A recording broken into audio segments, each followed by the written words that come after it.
So, hello everyone, welcome to class number 2 of the unit Health, Safety and Security at Workplace और Work Environment, जिसमें आज की class में हम और कुछ न्यू टॉपिक डिस्कस करने वाले हैं कि अगर हम एक वर्क प्लेस में काम करते हैं तो वहाँ पे हमारे हेल्थ, सेफ्टी, सिक्योरिटी पे और क्या क्या चीज़ें हमें जानना जरूरी है अगर हम एक वर्क प्लेस में काम करने जा रहे हैं इन फ्यूचर तो। So let's start the discussion. So आज के क्लास का हमारा पहला डिस्कशन का टॉपिक होगा वर्क प्लेस सेफ्टी हाजार्ड्स।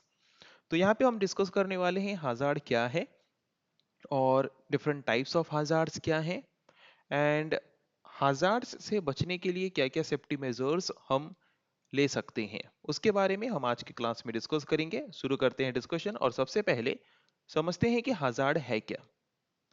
हाजार्ड को अगर हम एक सिंपल टर्म में समझा दें, it's a kind of danger और risk that can cause harm to people, property, or the environment. It's a kind of danger that can cause harm to people or the property or the environment where we are working. So that means anything that can cause injury, illness or damage is called hazard.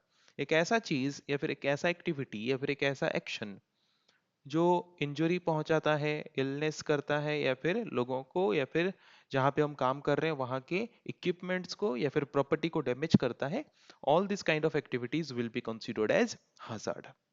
So एक work place में हम जो काम करते हैं, hazards की वजह से जो एम्प्लॉयज हैं उनको नुकसान पहुंच सकता है, हेल्थ प्रॉब्लम्स हो सकते हैं, इक्विपमेंट्स या फिर प्रॉपर्टीज जो है वर्क प्लेस का वो डैमेज हो सकता है बिकॉज ऑफ हाजार्ड।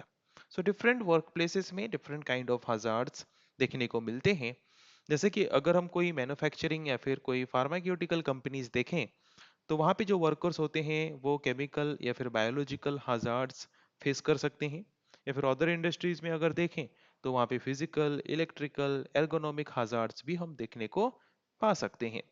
केमिकल हाजार्ड्स जैसे कि हम बोलें कि अगर कोई फार्मास्यूटिकल कंपनी में काम करता है जो केमिकल्स की मदद से जो वेरियस काइंड ऑफ ड्रग्स या फिर मेडिसिन बनते हैं, वो केमिकल्स की वजह से मतलब बॉडी में रिएक्शन हो सकता है, हेल्थ प्रॉब्लम्स हो सकता है।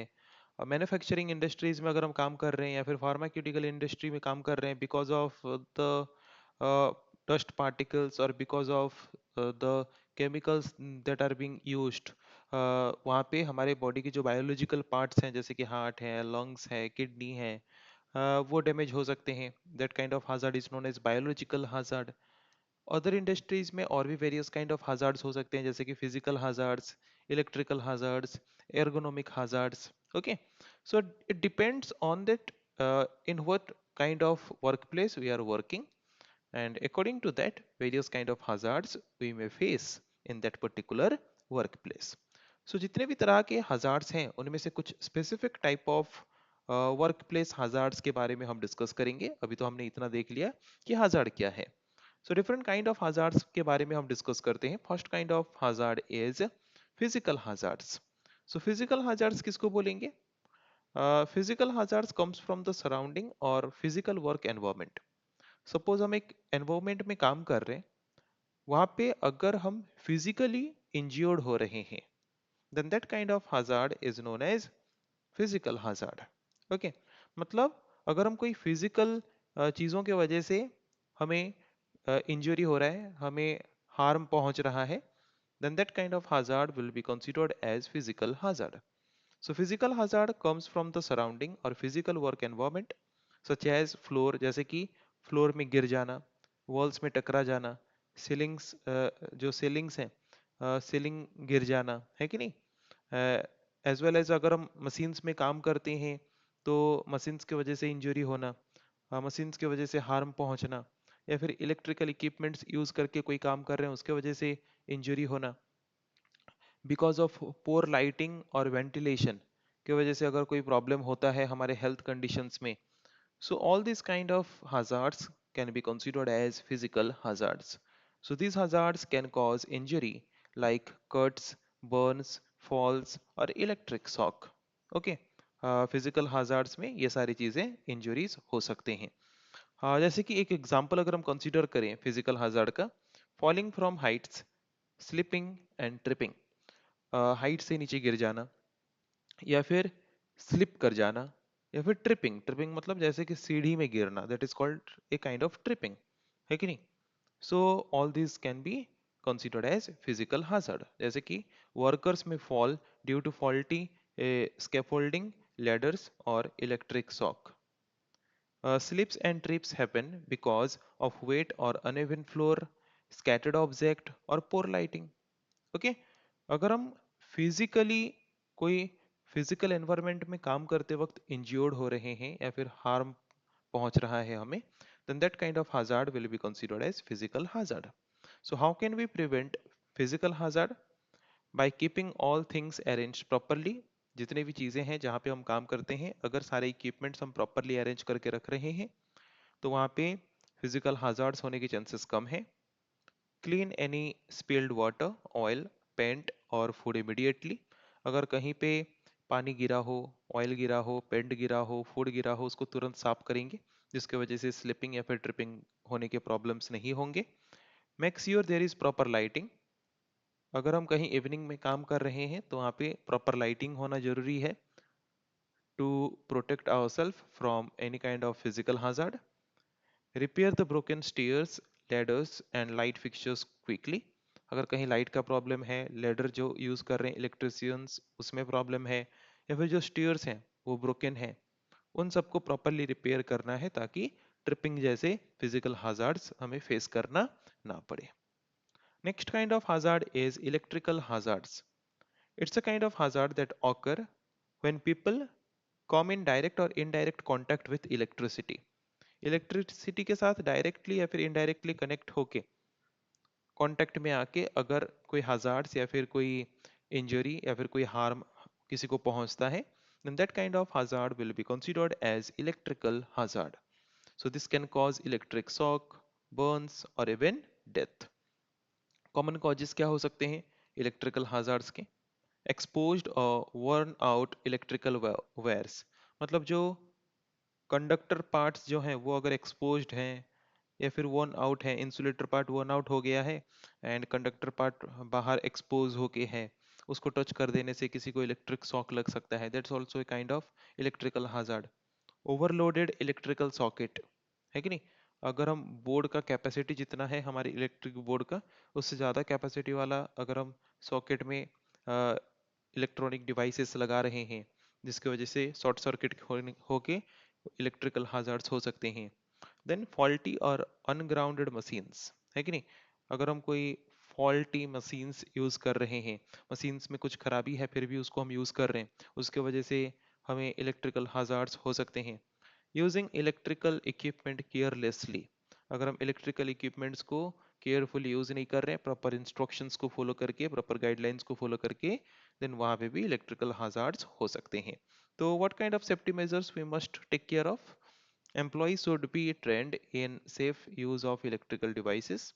जितने भी इलेक्ट्रिकल डिवाइसेस को यूज करना है एक वर्क प्लेस में, कैसे यूज करना है, उसके लिए प्रॉपर ट्रेनिंग होना जरूरी है. Second, keep water and food away from electrical machines. Electrical machines से हमेशा वाटर एंड फूड को दूर रखना चाहिए.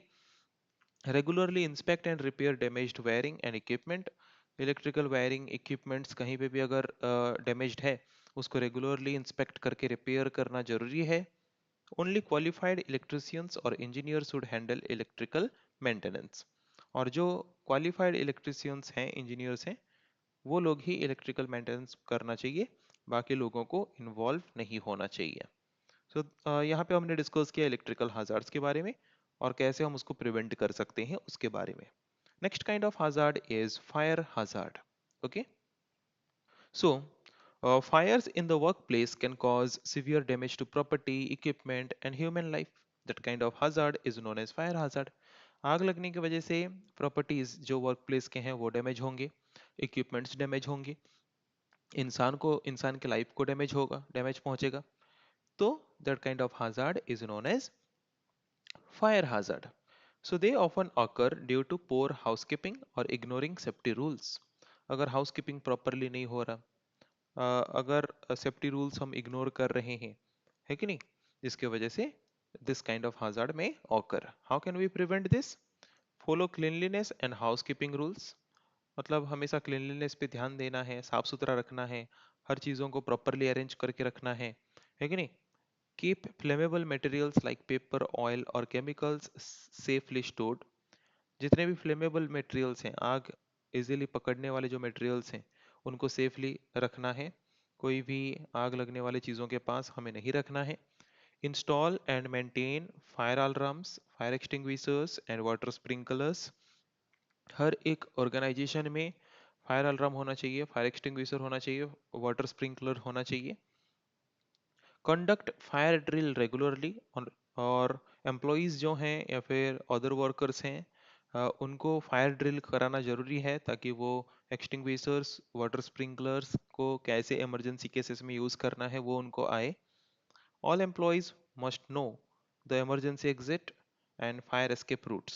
ओके, जितने भी एम्प्लॉयज़ काम करते हैं वर्क प्लेस में, अगर आग लगे तो इमरजेंसी एग्जिट कहाँ है, फायर एस्केप रूट कौन सा है, वो उनको प्रॉपरली पहले से ड्रिल के माध्यम से बताना जरूरी है या फिर पता होना जरूरी है।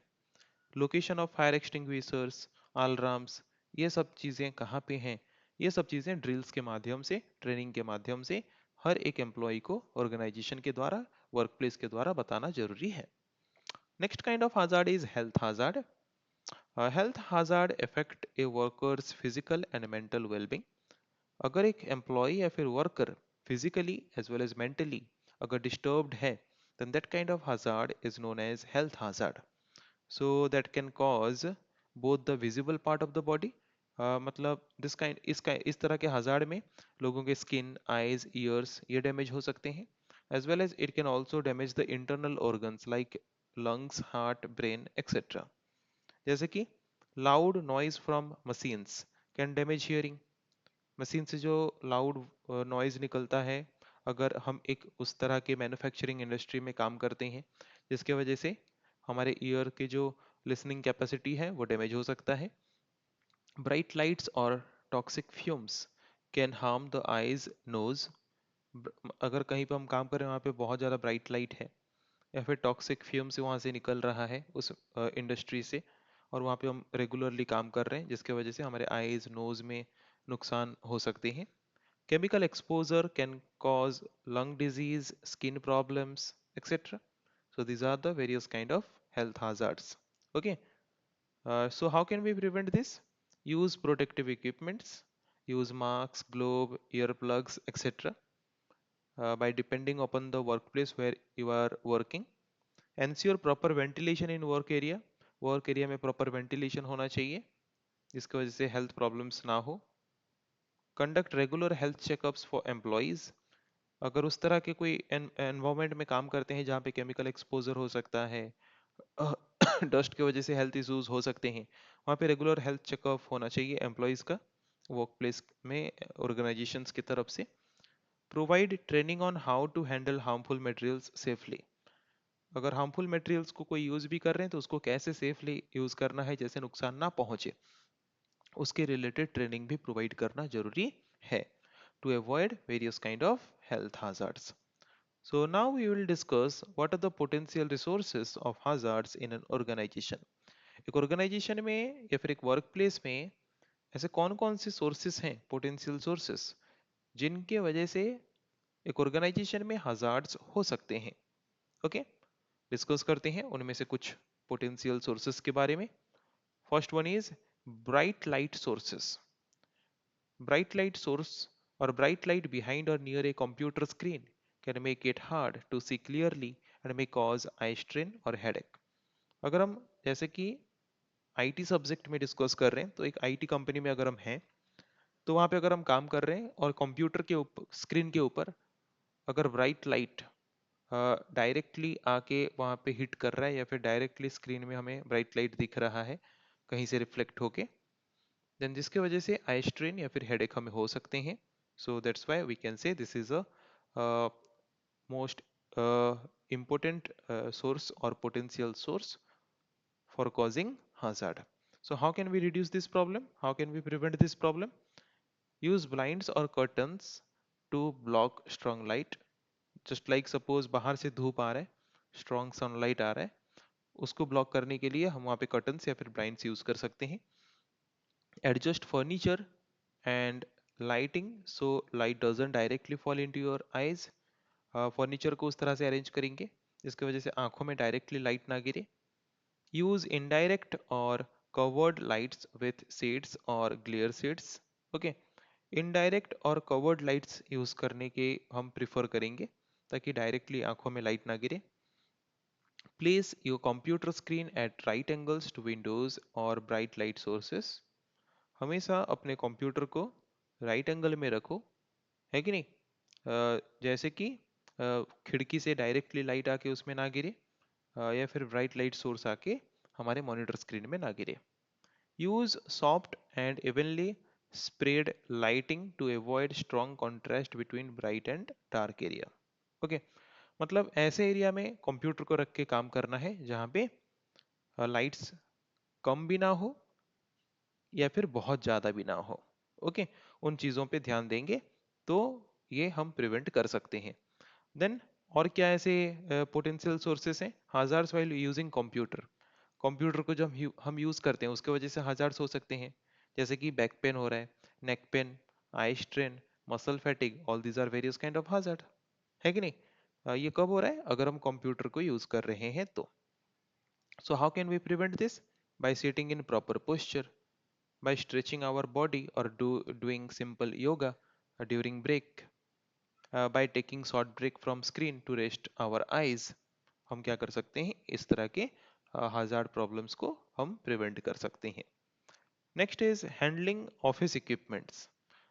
जब हम ऑफिस इक्विपमेंट्स को हैंडल कर रहे हैं तब भी hazards हो सकते हैं, है कि नहीं? अगर हमें ऑफिस में जो इक्विपमेंट्स हैं, जो मशीन्स हैं, उसका अगर प्रॉपर यूज हमें नहीं आता, अगर हम उसको इम्प्रॉपरली यूज कर रहे हैं जिसकी वजह से इंजरी हो सकते हैं, कट्स आ सकते हैं, ब्रूसेस आ सकते हैं, बर्न हो सकता है कि नहीं? सो कैसे करेंगे? Learn how to use equipment properly. Equipment कैसे यूज करना है वो हमें सीखना है पहले। देन इंस्ट्रक्शंस को रीड करना है, मैनुअल जो दिया गया होता है उसको यूज करने से पहले। Then handle sharp edged equipment carefully.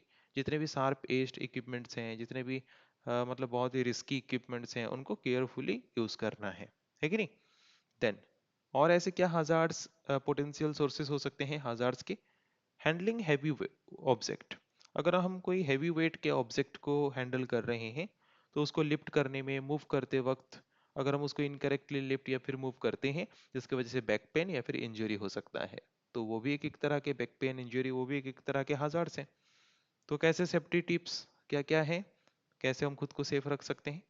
Always follow correct lifting technique. जब भी हम हैवी वेट लिफ्ट कर रहे हैं, हैवी ऑब्जेक्ट लिफ्ट कर रहे हैं, तो करेक्ट टेक्निक यूज होना जरूरी है। Keep your back straight and bend your knees while lifting. जब भी कोई heavy weight, heavy object lift कर रहे हो, अपने नी को बेंड करो, बट अपने बैक को हमेशा स्ट्रेट रखना, बैक को कभी बेंड मत करना। आस्क फॉर हेल्प और use trolley for very heavy object. अगर ऑब्जेक्ट बहुत ही ज्यादा हैवी है, then take help from others और take the help of trolley. Okay, then और ऐसे क्या कॉज हो सकते हैं हजार्ड्स के? Stress at work. अगर हम वर्क प्लेस जहाँ पे काम करते हैं वहाँ पे अगर हमें बहुत ज़्यादा स्ट्रेस फील हो रहा है, then that can also be a reason uh, for the hazard। Okay, stress can come from long working hours or conflict with co-worker। अगर हम कंटिन्यूअसली लंबे समय तक काम कर रहे होंगे without break, without rest, without break, और अगर हम जिनके साथ काम कर रहे हैं को वर्कर्स, उनके साथ अगर कंफ्लिक्ट होता है, देन वहाँ पे स्ट्रेस होता है वर्क प्लेस में। So stress can affect both mental as well as physical health, और stress both mental and physical health दोनों को डिस्टर्ब करता है। हाँ, तो कैसे हम इसको मैनेज करें? Find peaceful way to resolve conflict. Peaceful way ढूंढो आर्ग्यूमेंट्स ना करके कन्फ्लिक्ट को सॉल्व करने के लिए। Take short break during work. लंबे समय तक अगर हम काम कर रहे हैं, बीच में ब्रेक लेके काम करना जरूरी है। Develop relaxing hobbies like reading, working और listening to music. And mind को रिलैक्स करने के लिए, जैसे कि जो चीज़ें करना पसंद है, जो हमारे हॉबीज़ हैं, वो चीज़ें हम करें। We may read, we may walk, we may listen music during the break time. Okay, इस तरीके से हम हाजार्ड को प्रिवेंट कर सकते हैं। और क्या पोटेंशियल सोर्सेस हैं जो हाजार्ड करने में या फिर हाजार्ड्स जैसे सिचुएशन अराइज करने में भी कॉज बन सकते हैं? Working environment. जहाँ पे हम काम कर रहे हैं, that can be that can also be A cause for hazard। अगर वहाँ पे प्रॉपर वेंटिलेशन, एयर सर्कुलेशन का फैसिलिटी नहीं है, प्रॉपर चेयर एंड टेबल्स का अरेंजमेंट नहीं है, इम्प्रॉपर लाइटिंग्स अगर हैं, डार्टी एरियाज अगर हैं, अगर हम इमरजेंसी एग्जिट कहाँ है क्या है अगर हम प्रॉपरली नहीं जानते, या फिर ट्रेनिंग नहीं दिया गया है, या फिर अगर स्टाफ के बीच अगर वेरियस काइंड ऑफ बुली या फिर हैरेसमेंट होता है, तो वहाँ पे भी हजार्ड्स हो सकते हैं। तो कैसे उसको प्रिवेंट करें? क्लीनलीनेस मेंटेन करना है, comfortable and suitable furniture use करने हैं, प्रॉपर लाइटिंग एंड वेंटिलेशन का फैसिलिटी होना चाहिए, सारे एम्प्लॉयज़ को सेफ्टी पॉलिसी, इमरजेंसी प्रोसीजर्स के बारे में पता होना चाहिए, और हमें प्रमोट करना जरूरी है respectful and supportive work culture के ऊपर, जिसके द्वारा हर कोई एक दूसरे के लिए रेस्पेक्टफुल हो, कोई किसी को डिग्रेड करने की कोशिश ना करे। ओके, सो ये कुछ पोटेंशियल सोर्सेस थे जो एक वर्क प्लेस में, वर्क एनवायरनमेंट में हजार्ड के कॉजेस बन सकते हैं। Okay, so how can we handle और control the hazards? We will follow some steps for this. First, try to eliminate the hazard. कोशिश करो कि कैसे उस hazard को, उस danger को हम completely remove कर सकें। If this is not possible, then try to isolate the hazard. First, try to eliminate the hazard. पहले danger को remove करने की कोशिश करो। अगर हमें लग रहा है कि वो danger को हम remove नहीं कर सकते, then at least try to isolate the hazard. Means उससे सेपरेट हो जाएंगे, या फिर वहां से दूर हो जाएंगे, या फिर उसको इग्नोर करेंगे। ओके, जैसे उस तरह की डेंजर सिचुएशन में हम दोबारा ना जाएं। अगर हम आइसोलेट भी नहीं कर पा रहे हैं खुद को हजार्ड से, then try to minimise the risk. Okay, अगर if elimination as well as isolation is not possible, then try to reduce the chance of harm. At least harm होने के चांसेस जो हैं उसको हम थोड़ा कम कर सकते हैं। Okay, so these are the three main steps that may be followed to control the hazard in a workplace. अभी हम देखेंगे some safety guidelines checklist। कुछ सेफ्टी गाइडलाइंस हैं जो हर एक वर्क प्लेस में फॉलो होना जरूरी है। उनमें से कुछ सेफ्टी गाइडलाइंस के बारे में हम डिस्कस करेंगे, जैसे कि store cleaning chemicals in tightly closed container in separate cupboard. जो क्लीनिंग केमिकल्स हैं उसको टाइटली क्लोज्ड कंटेनर में रख के अलग से कपबोर्ड में रखना है, क्योंकि वो बहुत ज़्यादा हार्मफुल होते हैं। Then dispose of garbage every day, हर दिन जो कचरा है वर्क प्लेस का वो डिस्पोज होना जरूरी है। एंश्योर प्रॉपर लाइटिंग इन एरियाज, जहाँ पे हम काम कर रहे हैं वहाँ पे प्रॉपर लाइटिंग फैसिलिटीज होने चाहिए। अवॉइड wearing loose clothes और ज्वेलरी when using machines। अगर हम कोई मैन्युफैक्चरिंग इंडस्ट्री में काम कर रहे हैं वहाँ पे लूज क्लॉथ्स या फिर ज्वेलरी पहनना हमें अवॉइड करना जरूरी है, अदरवाइज वहाँ पे इंजरी हो सकते हैं, हार्म हो सकते हैं। Never distract someone who is working with fire tools और मशीनरी। अगर कोई इंसान फायर वर्क कर रहा है कुछ, या फिर इलेक्ट्रिकल टूल्स को यूज करके कोई काम कर रहे हैं, या फिर मशीन्स को यूज करके कोई काम कर रहे हैं, don't try to distract them. Okay, wear protective gear like goggles, gloves, masks और hair nets when required। Protective equipments हमें यूज करना जरूरी है जब हमें जरूरत हो। Turn off all machines before living the workplace. Workplace में काम खत्म करके जाने से पहले सारे मशीन्स को टर्न ऑफ या फिर बंद करके जाना जरूरी है। Do not play with electrical switches और controls. Electrical board, electrical switch के साथ नहीं खेलना है। Do not use machines unless you are properly trained and permitted by your supervisor। अगर कोई मशीन्स के बारे में हमें प्रॉपरली ट्रेन नहीं किया गया है, उसका यूज़ हम नहीं जानते, तो उसको रेंडमली यूज़ नहीं करना है जब तक हमें सुपरवाइजर से सुपरवाइज अगर परमिशन नहीं मिल जाता। रिपेयर डैमेज्ड वेयर और plugs before using electrical devices. अगर कहीं पे एक्सपोज्ड इलेक्ट्रिकल वेयर हैं या फिर डैमेज्ड इलेक्ट्रिकल डिवाइसेस हैं, पहले उसको सही करेंगे, रिपेयर करेंगे, देन उसके बाद उसको यूज करेंगे। Do not use any equipment that sparks, smokes और लुक्स अनसेफ। अगर कहीं पे स्पार्किंग हो रहा है, धुआं निकल रहा है, अनसेफ फील हो रहा है, then we should avoid using that kind of equipment. Always cover food properly with lids, plastic wrap और फॉयल। ओके, क्योंकि वहाँ पे अगर एनवायरनमेंट साफ सुथरा ना हो, जिसकी वजह से हमारे फूड इन्फेक्ट हो सकते हैं, उसको खा के हमारे हेल्थ कंडीशंस खराब हो सकते हैं। Never smoke in no smoking area. No smoking area में स्मोक नहीं करना है, जिसकी वजह से बहुत लोगों को हेल्थ प्रॉब्लम्स हो सकते हैं। रिपोर्ट एनी अनसेफ कंडीशन और action to your supervisor immediately. अगर वर्क प्लेस में कोई भी अनसेफ कंडीशन हम देखते हैं या फिर कोई अनसेफ एक्शन हम देखते हैं, तो इमीडिएटली सुपरवाइजर को हमें इंडिकेट करना है या फिर बताना है। So this is all about the first chapter of this unit. In the next class, we are going to discuss another chapter of this unit. So आज की क्लास को हम यही पे end करेंगे. So thank you everyone.